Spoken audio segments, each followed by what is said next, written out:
rechercher. Alléluia, rechercher. Rechercher les choses de Dieu, avoir le désir que les choses de Dieu se manifestent au milieu de nous. Alléluia, nous ne sommes pas simplement une congrégation religieuse. Voilà, nous ne sommes pas simplement des gens qui avons créé une association cultuelle ou qui sont très heureux d'être ensemble. Non, l'Église, c'est bien sûr le rassemblement des enfants de Dieu, mais c'est aussi le temps, quand on est dans des réunions, le temps où Dieu veut agir au milieu de nous. Alléluia. Et peut-être que je l'ai un peu moins dit parce qu'on a beaucoup de choses à dire, nous les prédicateurs de l'Évangile, mais c'est dans les réunions aussi, dans le rassemblement du peuple de Dieu, que Dieu se plaît particulièrement à agir. Ça ne veut pas dire qu'il n'est pas avec nous quand on est tout seul, bien évidemment, mais je crois que Dieu se réjouit. Vous en êtes conscient lorsque son peuple se rassemble. Il nous est dit, il fera de toi, et il parle là de la communauté d'Israël, sa plus grande joie. Alléluia. Et ce matin, eh bien, il faut que nous réalisions l'immense privilège qu'est le nôtre, que de connaître Christ, que d'être là dans ce lieu où Jésus veut agir par son Esprit Saint et sa parole. Alléluia. Alors, on va prendre quelques textes bibliques où il est question de rechercher certaines choses. Mais vous savez que si nous recherchons certaines choses, en fait, c'est que nous recherchons quelqu'un. Voilà. Le monde cherche des choses. Mais nous cherchons quelqu'un. Nous l'avons découvert, nous l'avons connu, nous savons qu'il existe, qu'il est vivant, qu'il est au milieu de nous, mais nous voulons être en contact avec lui. Amen. Qu'est-ce qui réjouit votre cœur? Est-ce que c'est simplement les choses qui passent d'ici-bas? J'espère que non. C'est la présence de Dieu. Ce matin, je lisais la Bible. Remarquez, vous me direz, un pasteur qui lit la Bible, c'est pas extraordinaire, hein? Mais ce n'est pas un pasteur qui lit sa Bible, c'est un chrétien qui lit sa Bible. Différent. Et ça me faisait un bien immense. Amen. Puis après, je me suis dit, on peut prier, on peut demander au Seigneur qu'il intervienne. Alléluia. Pour nous-mêmes. Alléluia. Pour les autres. Quel privilège. Je me place dans la présence de Dieu et j'obtiens. Alléluia. Mais Dieu veut que nous puissions nous tenir individuellement dans sa présence, mais aussi collectivement dans sa présence pour obtenir quelque chose de grand et glorieux. Aujourd'hui, notre pays de France a besoin d'un réveil du Saint-Esprit. Voilà, c'est tout. Pas besoin simplement de toutes sortes de choses artificielles qui frappent le regard. Il a besoin d'un réveil du Saint-Esprit. Notre pays de France et toute l'Europe est plongé dans les ténèbres, plongé dans des pensées qui sont contraires à la parole de Dieu. Mais je crois que dans ce monde, il y a encore des centaines et des milliers d'hommes et de femmes qui doivent être gagnés à la cause de Christ. Amen. Et Dieu nous a rappelé ce matin que s'il nous sauve, c'est aussi pour que dans nos limites, c'est vrai, peut-être dans notre petitesse, et on va le découvrir, Dieu se glorifie. Amen. Alors, je vous fais abstraction de chercher dans Sophonie, chapitre 2, parce que vous risquez de feuilleter longtemps, mais je vais vous faire la lecture, qu'importe. Dans le livre de Sophonie, au chapitre 2 et au verset 3, il nous est dit ceci, « Cherchez l'Éternel ». Alléluia. « Cherchez l'Éternel, vous tous humbles du pays qui pratiquez ses ordonnances. Recherchez la justice, recherchez l'humilité. Peut-être serez-vous épargnés au jour de la colère de l'Éternel. » Alléluia. Il y a quelque chose de très intéressant, mais si Sophonie a pu dire cela, nous pouvons dire autre chose. J'espère que vous dites autre chose. Parce que nous avons trouvé celui qui est notre justice. Alléluia. Là, le prophète Sophonie s'adresse au peuple juif, au peuple d'Israël, et leur dit « Recherchez l'Éternel, cherchez-le et soyez humbles. » Voilà. et faites tous vos efforts. Il nous est dit qui pratiquaient ses ordonnances. Et lorsque Dieu s'est révélé à Israël, il a dit tu feras ceci, tu feras cela, tu feras pas ceci, tu feras pas cela. C'est ça. Et Dieu vous épargnera, Dieu vous fera grâce. Mais on sent dans ce texte que, eh bien, le prophète dit quelque chose qui est terrible. Peut-être serez-vous épargnés. Peut-être serez-vous épargnés au jour de la colère de l'Éternel. C'est-à-dire que le peuple était allé tellement loin dans sa majorité, hein, je ne parle pas des fidèles, mais tellement loin dans le péché que même pour ceux qui cherchaient un peu le Seigneur, eh bien, Sophonie dit peut-être vous serez épargnés. Et nous savons que dans certains temps, Israël a été châtié par Dieu et que même ceux qui étaient fidèles ont subi les conséquences du châtiment. Je vais prendre un exemple. Jérémie le prophète. S'il y a quelqu'un qui a été fidèle dans l'annonce du message de Dieu, c'est Jérémie. Et même lorsqu'il n'avait pas envie de dire certaines choses et que Dieu lui disait de le dire, il le disait. Il a été fidèle.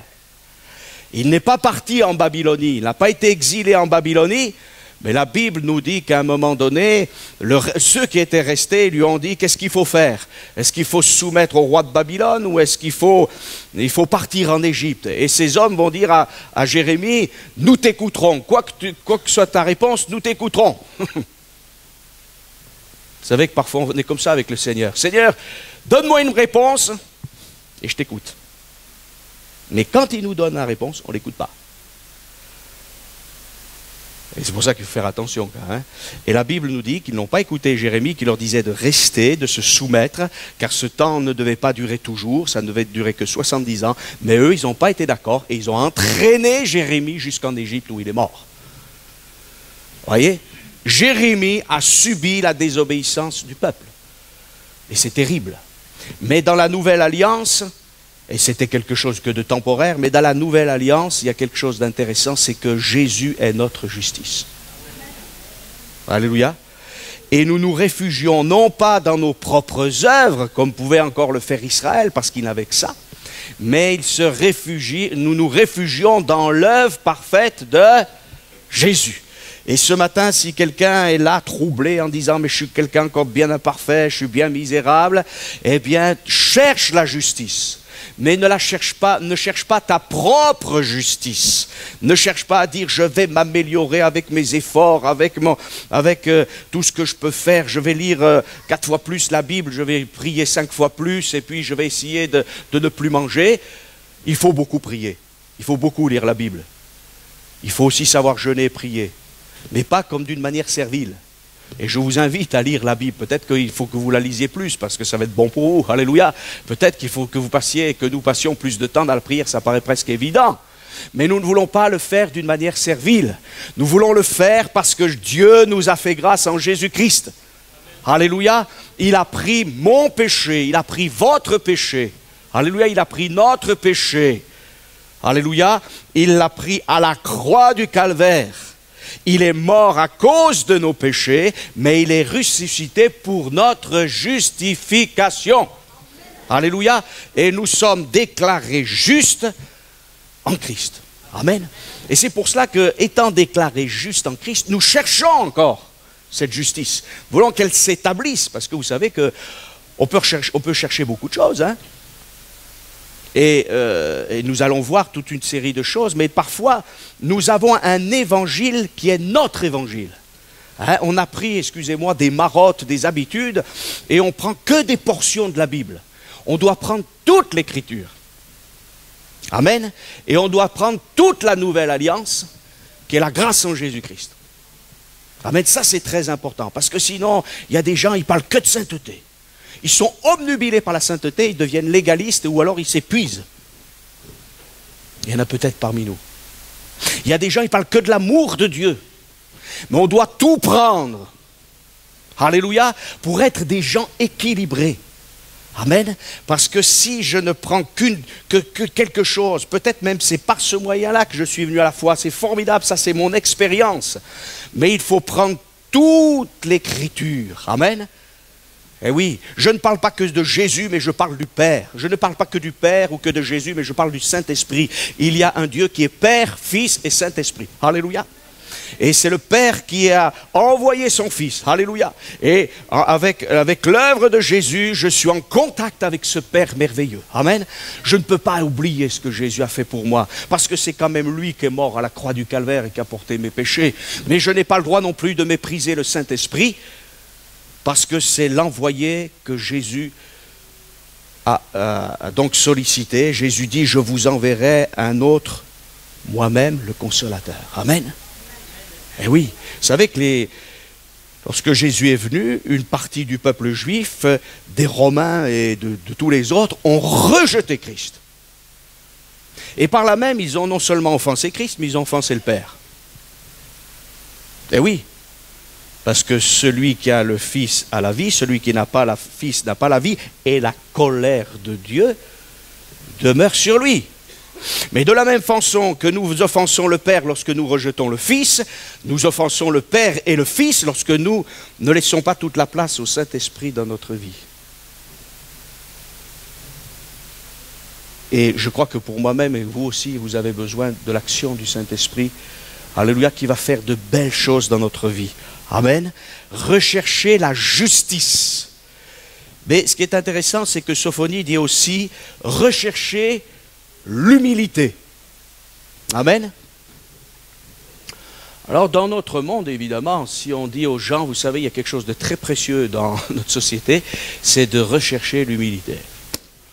Les gens vont dire, mais écoutez, vous êtes complètement fous. Hein. Ce qu'il faut aujourd'hui dans notre monde difficile, c'est passer devant tout le monde. Hein. C'est moi, je. Et les autres, on verra ensuite. D'ailleurs, c'est ce qu'on nous dit, c'est ce qu'on nous enseigne. Tu as des capacités, tu es fort. Alors c'est vrai qu'il faut aussi pas se dénigrer. C'est très très mauvais. Et c'est pas bon. Nous sommes ce que nous sommes et ce que nous savons faire, eh bien tant mieux, Dieu nous l'a donné. Mais on est dans une société où l'humilité, c'est quelque chose qui n'est même pas exprimé.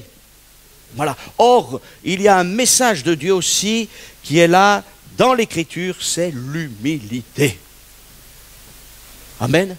Moïse a appris tout cela. Parce que la Bible nous dit qu'à l'âge de 40 ans, devenu grand, il a cherché à libérer le peuple de Dieu tout seul. Oh, peut-être en disant, Dieu va être avec moi.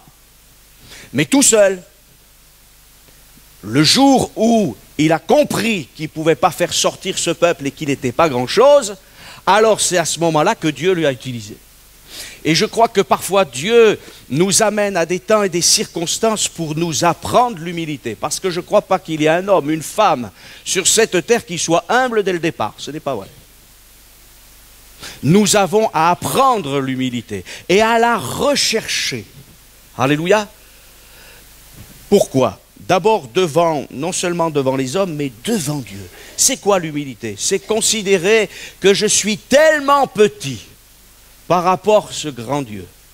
Je suis tellement incapable en face des capacités de Dieu. Et finalement, ce n'est qu'un immense privilège lorsque Dieu veut bien s'attarder sur ma vie, et c'est un deuxième privilège qu'il veuille bien encore m'utiliser. Eh oui. Parce que c'est aussi ça qui est un peu, quand même, paradoxal dans notre société.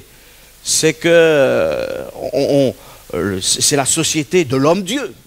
Donc l'homme se met sur un piédestal. Mais la Bible nous dit que Jésus est doux et humble de cœur. Amen. Eh oui. L'adversaire sait très bien par quel moyen nous égarer. Par la vantardise, par la flatterie, par toutes ces choses. Tandis que lorsque le Saint-Esprit vient dans nos vies, eh bien, non seulement il nous rappelle l'humilité, mais il va nous donner la paix et la joie. Voyez, jamais l'orgueil n'apporte la paix. C'est pas vrai. Jamais la vanité n'apporte la sérénité. Voilà. Mais lorsqu'on se sent petit devant Dieu, eh bien, qu'est-ce qui se passe? On se réfugie en Dieu. Alléluia. Vous savez que Paul pourra dire, nous sommes en Christ et Christ est en Dieu. Alléluia. Mais si je suis, pour reprendre une poésie d'un de nos plus célestes fabulistes de notre histoire, si je veux en tant que grenouille me faire aussi gros que le bœuf, eh bien je ne risque pas de me réfugier en Christ. Voilà. Et parfois nous n'avons pas de victoire. Nous n'avons pas d'efficacité dans le domaine, dans tel et tel domaine, parce que, eh bien, notre gabarit, excusez-moi l'expression, est trop grand pour se réfugier en Christ. Donc, nous sommes avec Christ. Nous aimons Christ. Nous sommes sauvés par Christ. Mais nous ne sommes pas toujours, autant que le Seigneur l'aimerait, réfugiés en lui. Eh oui. Et bien sûr, si je suis réfugié en lui, si je m'attends à lui, si je suis caché en Christ et Christ est caché en Dieu, ce n'est pas moi qu'on va voir. C'est Dieu. Mais finalement, c'est le but. Qui sommes-nous? Bien sûr, il y a des choses, on les fait publiquement. Il y a des choses, on les voit publiquement et Dieu le permet. Mais l'efficacité de notre vie spirituelle vient du fait que nous nous cachons en Dieu, et il faut que tout ce qui est beau et merveilleux et que Dieu fait au milieu de nous soit uniquement pour sa gloire. Alléluia. Non pas pour la gloire d'une église, non pas pour la gloire d'une dénomination, mais pour la gloire de Dieu. Les premiers réformateurs ont dit, et c'est en latin, soli deo gloria. Ce qui signifie, pour ceux qui savent le latin 1000 fois mieux que moi, et ceux qui ne le savent pas, à Dieu seul soit la gloire. Parce que nous, on ne fait que passer. On ne fait que passer. On est comme l'herbe qui passe, et tant qu'on est verdoyant, c'est bien. Voilà. Mais il y en a un qui demeure. Alléluia. Et c'est lui qui est notre justice, mais c'est aussi celui qui va nous apprendre l'humilité. D'ailleurs, je vous ferai remarquer, nous parlions récemment de la foi, et Jésus dit, si vous aviez la foi comme un grain de sénévé, non pas comme quelque chose d'immense qui est médiatisé, mais comme quelque chose de humble, de petit, qu'on ne voit pas. Un grain de moutarde, excusez-moi, s'il tombe à terre, si un seul grain de moutarde qui tombera à terre dans ce lieu, eh bien cherchez-le, hein. Voilà. Mais qu'importe, quelque chose que les hommes ne voient pas, mais qui a une puissance extraordinaire. Alléluia. Recherchez la justice, recherchez aussi, eh bien, l'humilité. Et puis il nous est dit dans l'épître aux Romains, ne rendez à personne le mal pour le mal, recherchez ce qui est bien devant tous les hommes. Amen. Alléluia. Recherchez le bien. Voilà, devant tous les hommes. Il nous est dit même, ça c'est des textes de l'Ancien Testament, recherchez le bien et non le mal. Et puis même Jérémie dira, recherchez le bien de la ville. Voilà, peut-être que nous, parfois, nous sommes, sans dire de faire toutes sortes de choses qui seraient contraires à la parole de Dieu, même un peu enfermés dans nos cadres. Vous voyez, on aurait besoin d'aller au-delà. Est-ce que nous pensons aux gens de notre ville? Est-ce que nous pensons à tous ces gens qui sont dans la difficulté ou ceux qui sont dans l'opulence mais qui ne connaissent pas Jésus-Christ? Est-ce que nous avons une vision de notre ville? Et il faut que nous prions davantage pour le bien de notre ville, pour le bien spirituel. Si Jérémie pouvait parler sans doute de la prospérité, en partie de la prospérité matérielle, mais il est question aussi, dans ce temps où Jérémie va prophétiser, d'un certain homme qui va s'appeler Daniel, amen, et qui va apporter quelque chose même au plus grand monarque de son temps. Puisqu'il va être témoin d'une expérience. Nebuchadnezzar va être humilié. Et ça va lui faire changer quand même d'état d'esprit en partie. Et si Daniel avait dit « Non, mais moi je ne veux plus avoir rien à faire avec tous ces gens-là », eh bien il n'aurait pas été à sa place. Il faut que nous soyons à notre place. Et là où tu es, mon frère, ma sœur, j'aimerais te dire, eh bien que tu as ta place dans ton travail. Alléluia. Tu peux faire du bien. Alléluia. Peut-être tu te dis, oh, quel travail difficile, ardu, c'est pas facile avec les collègues et ceci, cela. C'est vrai, mais Dieu t'a placé dans ce lieu. Amen. Afin que tu puisses, avec le Saint-Esprit qui t'a été donné, apporter du bien dans ton entreprise. Alléluia. Dans ton atelier, dans ton bureau, partout, Dieu t'a placé. Alléluia. Et quand on se réfugie en Christ, quand le matin on a reçu quelque chose de Dieu, eh bien on finira bien par donner quelque chose, aussi petit soit-il, mais le petit, Dieu le fait grandir. Amen. Eh oui. Il y avait une conversation récemment dans une entreprise, c'est un témoignage authentique, et il y avait deux personnes qui parlaient de choses plus ou moins honnêtes. Et venant voir, il y a un chrétien qui est arrivé à un frère, et ces deux personnes qui parlaient se sont arrêtées, et l'un a dit, « Ah mais lui c'est un chrétien, un vrai !» Alléluia. Eh oui. Et pourtant, peut-être connaissant cette personne, certains auraient dit, oh, il n'a rien d'extraordinaire. Si, il a la grâce de Dieu en lui, et il a décidé de suivre Jésus. Et ô combien c'est important que même, voyez, ceux qui parfois nous calomnient, soient obligés de reconnaître que quand même nous sommes des hommes différents, des femmes différentes, non pas parce que nous avons changé nous-mêmes, mais parce que Jésus nous a changés. Alléluia. Et Paul aux Romains dira, recherchez ce qui est bien devant tous les hommes, parce que les hommes savent très bien quand ils pêchent et quand ils ne pêchent pas, chers amis. Et même quand ils prennent toutes sortes de décisions au niveau national, au niveau mondial, ils savent très bien que parfois ils font le mal. Mais parce qu'ils aiment le péché, ils disent, on va se mettre au large. Voilà.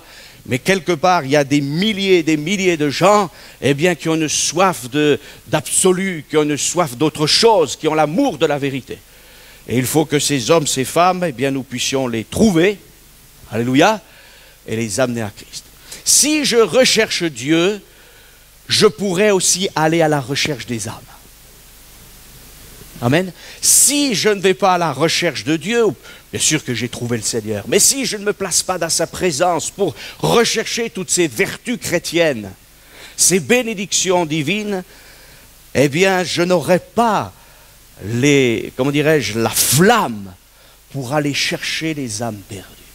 Mais si j'ai soif de mon Dieu, alors j'aurai aussi soif d'accomplir la mission qu'il me confie. Et c'est pour cela que Jésus dit, vous tous, venez à moi, vous tous qui êtes fatigués et chargés, je vous donnerai du repos. Alléluia. Mais il dit aussi, venez à moi, et celui qui vient à moi, des fleuves d'eau vive jailliront de son sein jusque dans la vie éternelle. Amen. Et nous voulons continuer à prier. Je fais une petite parenthèse pour tous ceux qui ont besoin d'être baptisés dans le Saint-Esprit. Amen, on a déjà prié mardi, on va continuer à prier pour qu'il y ait des baptêmes dans le Saint-Esprit, pour qu'il y ait aussi des conversions, bien évidemment, et aussi qu'on puisse exercer les dons spirituels. Amen. Et j'en viens justement à cela. 1 Corinthiens chapitre 14 et verset 1er, recherchez l'amour. Eh oui, recherchez l'amour. Dieu veut nous unir. Amen. Non pas d'une manière œcuménique, comme c'est la mode, mais il veut nous unir dans sa personne. Alléluia. Rechercher la charité, rechercher l'amour. Ce n'est pas la charité de donner 3 pièces jaunes de temps en temps. Non, vous savez, il y a des choses qui coûtent plus cher que d'autres. D'ailleurs, Paul dira juste avant, dans ce fameux chapitre 13, « Quand bien même je distribuerai tous mes biens aux pauvres, et quand bien même je donnerai mon corps pour être brûlé, si je n'ai pas la charité, je ne suis rien. » Alors on ne comprend pas, parce que bien sûr, dans notre monde, faire la charité, c'est donner son bien aux pauvres. Eh oui, mais ça c'est la charité selon le monde, selon la tradition. C'est l'amour selon le monde. Mais l'amour selon Dieu, c'est autre chose. C'est Christ qui s'est donné pour le monde, et j'ose le dire, c'est Christ qui donne son Église au monde pour que le monde soit sauvé aussi par son intermédiaire. Alléluia. L'Église, c'est un rassemblement d'hommes et de femmes qui sont devenus des prêtres pour Dieu leur Père, des sacrificateurs, afin que le nom de Jésus soit glorifié, Que le nom de Jésus soit annoncé et que le Saint-Esprit puisse amener des hommes et des femmes au salut. Alléluia. Donc je recherche l'amour. Je pense, à moins que d'être vraiment dans les illusions. Mais pour ma part, je pense que j'ai encore besoin d'aimer plus et d'aimer mieux. Parce qu'il faut aimer plus, mais aussi aimer mieux. C'est important, aimer. Et il faut que je recherche cet amour. Seigneur, j'ai besoin d'aimer les âmes perdues. J'ai besoin d'aimer ton Église. J'ai besoin d'aimer cette Église locale qu'un jour tu as suscitée. Je n'ai pas besoin simplement de théorie. Je sais peut-être, Seigneur, qu'en aimant, je vais souffrir. Et c'est peut-être pour ça qu'on ne recherche pas toujours l'amour. Parce que le véritable amour fait souffrir. Ne me dites pas, vous qui êtes parents ou grands-parents, que vous n'avez pas souffert. Et pourtant, il y a quelque chose de bizarre dans l'amour. C'est que même les gens qui nous font souffrir, on les aime encore.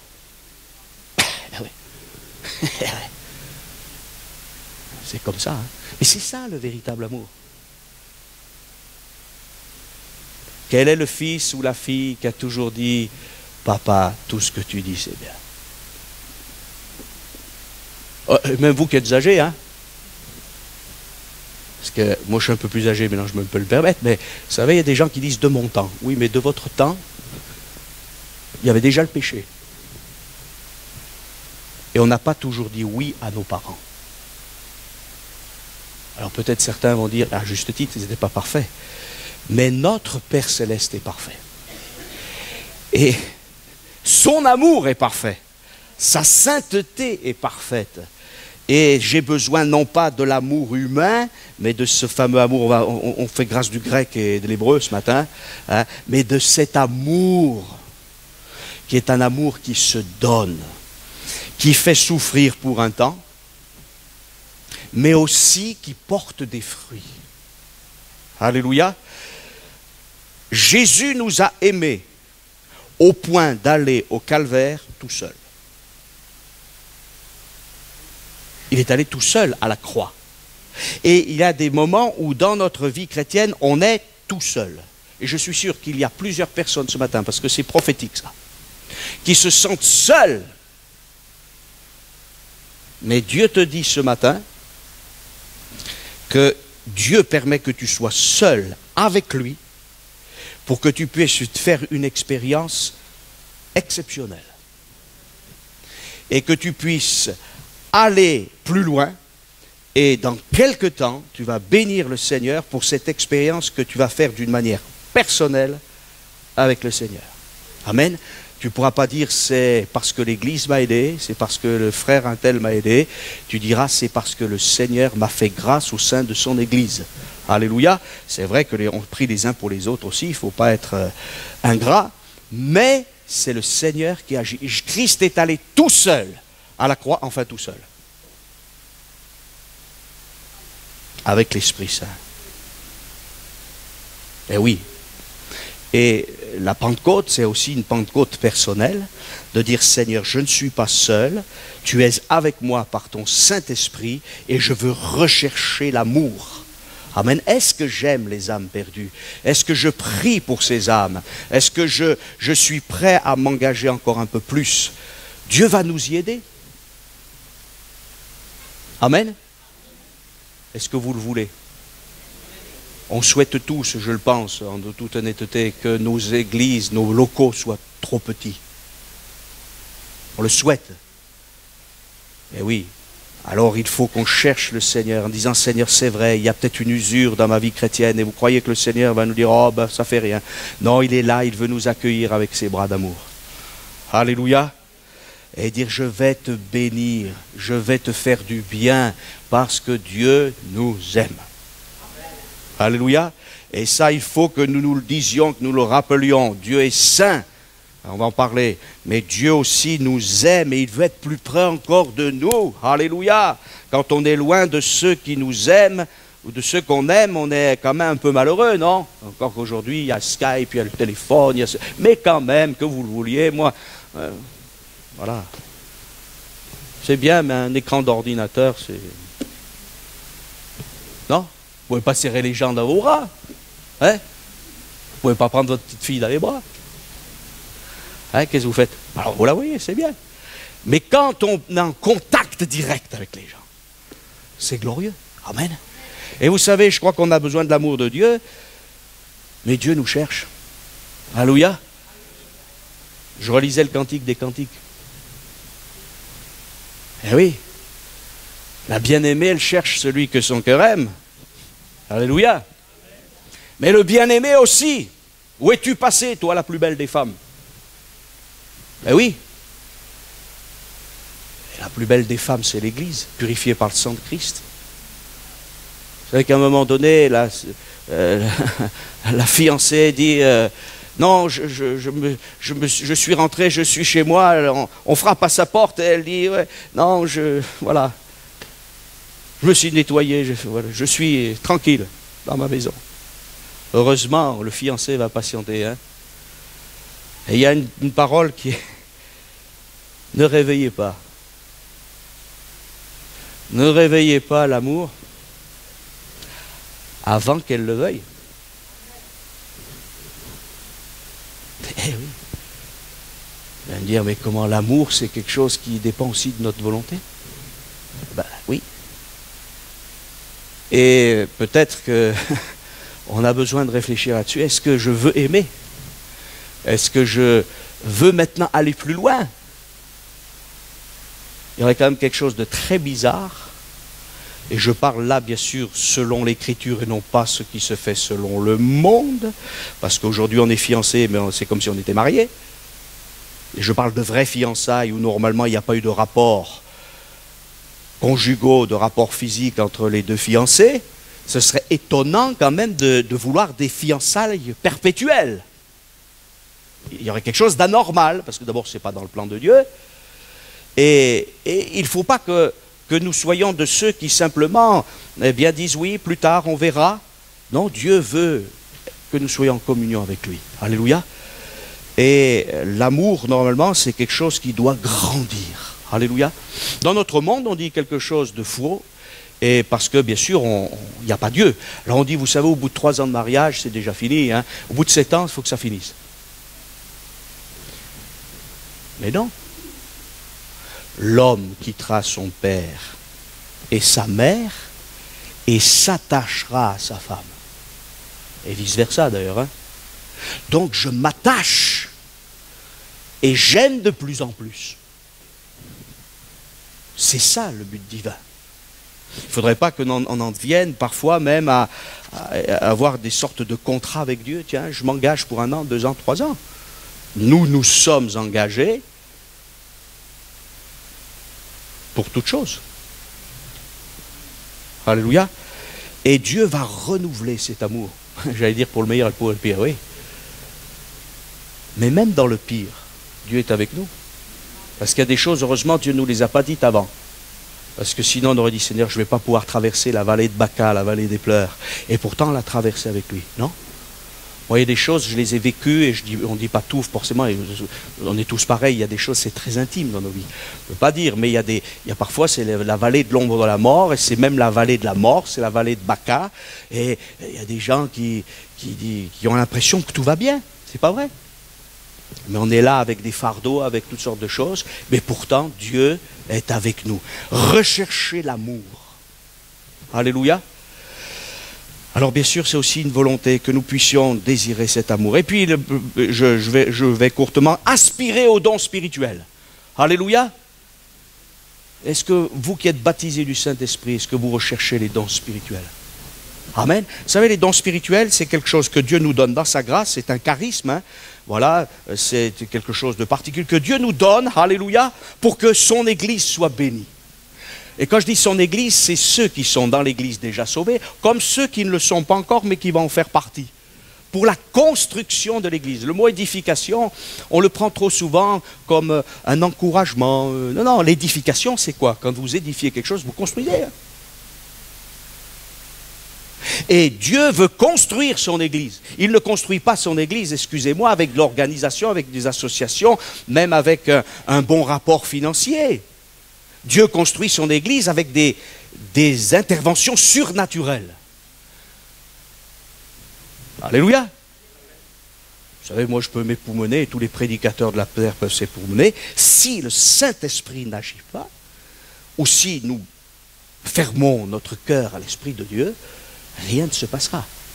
Mais si nous laissons le Saint-Esprit agir, alors Dieu va se glorifier. Et nous avons besoin de plus de dons spirituels.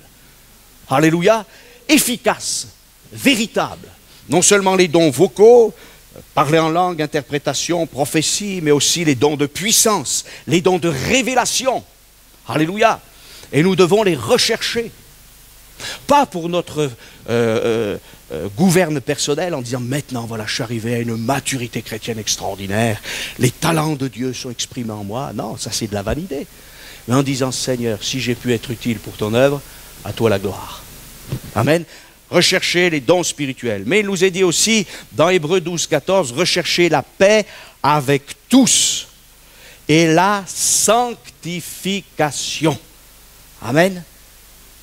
Eh oui, la paix aussi. Ah, des fois, on n'est pas dans la paix. Hein. Mais Dieu veut nous communiquer la paix. Alléluia. Et la paix, la véritable paix, elle est où? Elle est dans l'œuvre de Christ. Jésus a fait la paix par le sang de sa croix. Alléluia. Jésus a fait la paix par le sang de sa croix. Et la sanctification. Amen. La sanctification, c'est la mise à part. C'est la pureté. Alléluia. Mais oui, cherchez cela. Seigneur, je veux être comme toi. C'est important. Parce que Dieu est amour, mais Dieu est saint. Alléluia. Et c'est à la sanctification que Dieu nous a appelés. Au salut et à la sanctification. Alléluia, cette mise à part. Le chrétien est quelqu'un de différent. Amen.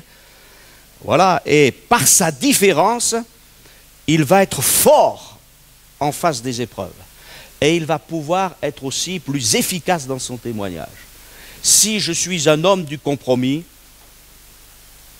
je n'aurai pas d'efficacité. Vous avez remarqué que même les démons diront à propos de Jésus, tu es le Saint de Dieu. Jésus les fera taire, parce qu'ils n'ont pas droit à la parole. Mais le peuple de Dieu qui a été sanctifié a droit à la parole. Amen. Eh oui. D'ailleurs, pourquoi Dieu... comment dirais-je, donne le parler en langue à ceux qui sont baptisés du Saint-Esprit pour leur donner la parole. Et le chrétien, c'est celui qui s'exprime. Alléluia. Et c'est celui qui, avec la paix de Dieu, parce que Dieu l'a mis à part, parce qu'il est rempli d'amour, de choses différentes, eh bien, c'est avec cette paix qu'il va pouvoir conquérir le monde avec la paix de Dieu. Rechercher la paix et la sanctification sans laquelle personne ne verra le Seigneur. Et des fois, nous disons, Seigneur, où tu es? Parce que bien sûr, là, on a très souvent pris ce texte et c'est vrai que si on ne marche pas droitement, eh bien, est-ce qu'on sera prêt pour le retour du Seigneur? C'est vrai.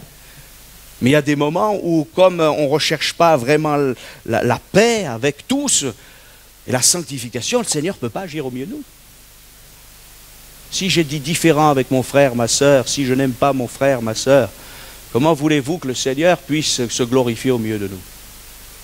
Ça fait un frein, ça ne veut pas dire que Dieu ne fera pas de certaines choses, mais Dieu veut aller plus loin avec nous. Alléluia. Et il nous faut rechercher la paix et même, nous dit Pierre, la poursuivre. Alléluia. Afin qu'il y ait des fruits. Je vais terminer simplement par certaines choses, passer plus rapidement.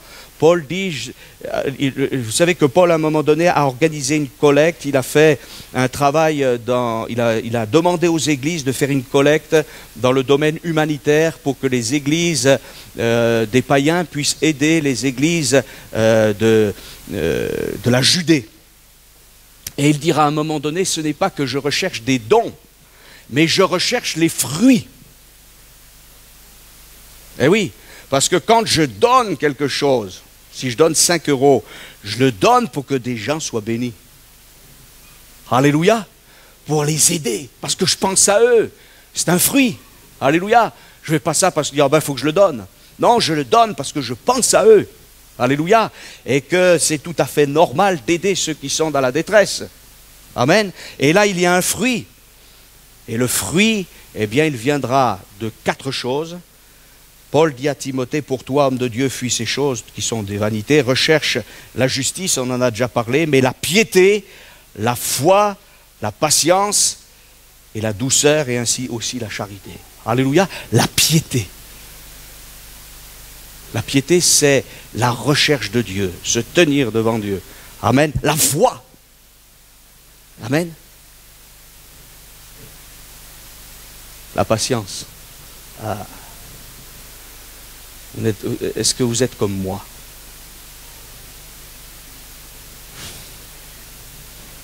Et pas toujours patient. Hein?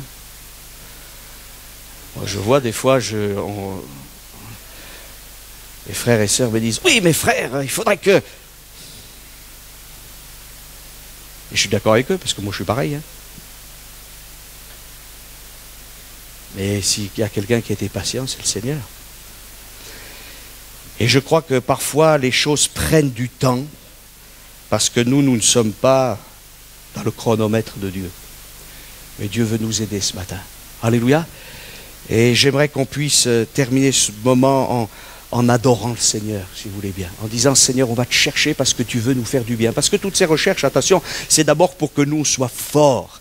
Et quand l'homme de Dieu, la femme de Dieu devient forte en Christ, en toute humilité, alléluia, alors Dieu peut agir. Amen. Et mes frères et sœurs, Dieu a un plan pour cette église, de cette assemblée de Dieu de Dijon.